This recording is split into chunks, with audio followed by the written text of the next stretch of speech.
লোকসভা নিৰ্বাচনৰ আগতে PGR VGRৰ কথা আমি আলোচনা কৰিছোঁ। কাৰ্বি আংলঙৰ যিমানখিনি ৰাজনীতি দল আছে, যিমানখিনি দল সংগঠন আছে, তেওঁলোকৰ লগত সকলো দল সংগঠন আৰু ৰাজনীতি দল তেওঁলোকৰ লগত আমি আলোচনা কৰিছোঁ আৰু লগতে বুদ্ধিজীৱীও আমি নিমন্ত্ৰণ কৰিছোঁ। কাৰ্বি আংলঙৰ যিমানখিনি বুদ্ধিজীৱী আছে, দল সংগঠন আছে, ৰাজনীতি দল আছে, তেওঁলোকৰ লগত আমি আলাপ আলোচনা কৰি PGR VGRৰ পৰা এটা সিদ্ধান্ত লোৱা হৈছে।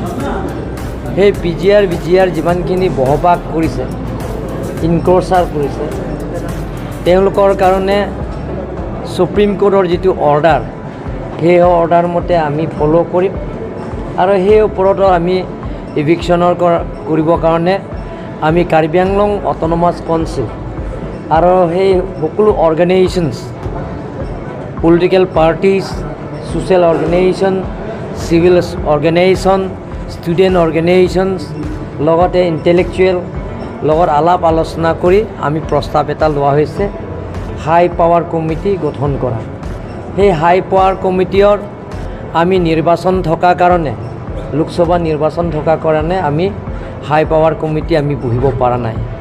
আজি প্ৰথমবাৰ নিৰ্বাচনৰ পিছত কোৰ কণ্ডাক্টৰ যোৱাৰ পিছত আমি হাই পাৱাৰ কমিটি আজি আমি বহিছিল আৰু সেই হাই পাৱাৰ কমিটি মেম্বাৰ আছে ex-MP হৰেণ সিং বে ডাঙৰীয়া, ex-MP doctor Jayanta Rongpi, ex-MLA minister Holiram Terang, ex-CM Johnson Bey, ex-MLA doctor Dharam Singh তেৰণৰ পৰা আৰম্ভ কৰি বৰ্তমান বিধায়ক নৰসিং ৰংহাং ডাঙৰীয়া আৰু বিদাসিং লেং ডাঙৰীয়া আৰু ৰূপসিং তেৰণ ডাঙৰীয়াৰ পৰা আৰম্ভ কৰি লেণ্ড ৰেভিনিউ EM বৰ্তমান MP অমৰ সিং টিছো আৰু লগতে সূৰ্য ৰংফাৰ আৰু প্ৰিন্সিপাল ছেক্ৰেটাৰী জইণ্ট ছেক্ৰেটাৰী আৰু লগতে এলভিন তেৰণ সকলো লগ লাগি আজি আমি প্ৰথম হাই পাৱাৰ কমিটিত বহিছোঁ।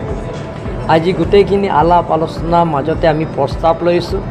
যিবিলাকৰ ডকুমেণ্টছ ইয়াত আছে, সেই ডকুমেণ্টছবিলাক আমি শ্বৰ্ট হৈছে, সেই ডকুমেণ্টছবিলাক আমি আকৌ কালেকশ্যন কৰিব লাগিব আৰু নেক্সট এক মাহ পিছতে আমি অহা 12 জুলাই তাৰিখতে আকৌ আমি হাই পাৱাৰ কমিটি আমি আকৌ বহিম। আজি সেইটোৱে সিদ্ধান্ত লৈছে। যদি হয় দুৰ্গা পূজা আগৰ পিছত এনেকুৱাতে নহয়, আমি যিটো কমিটি গঠন কৰিব লাগিব, অসম চৰকাৰৰ লগত আমি ল' এণ্ড অৰ্ডাৰ কথা আছে, কাৰণ আমাৰ তাতো ল' এণ্ড অৰ্ডাৰ নাই। তেওঁলোকৰ অসম চৰকাৰৰ লগতো আলোচনা কৰি, গতিকে আলাপ আলোচনাৰ মাজতে আমি ফাইনেল সিদ্ধান্তটো লওঁ। কিমানমান আছে ছাৰ বেডখৰ? তাতে বেডখৰ আছে আমাৰ ইয়াত প্ৰায়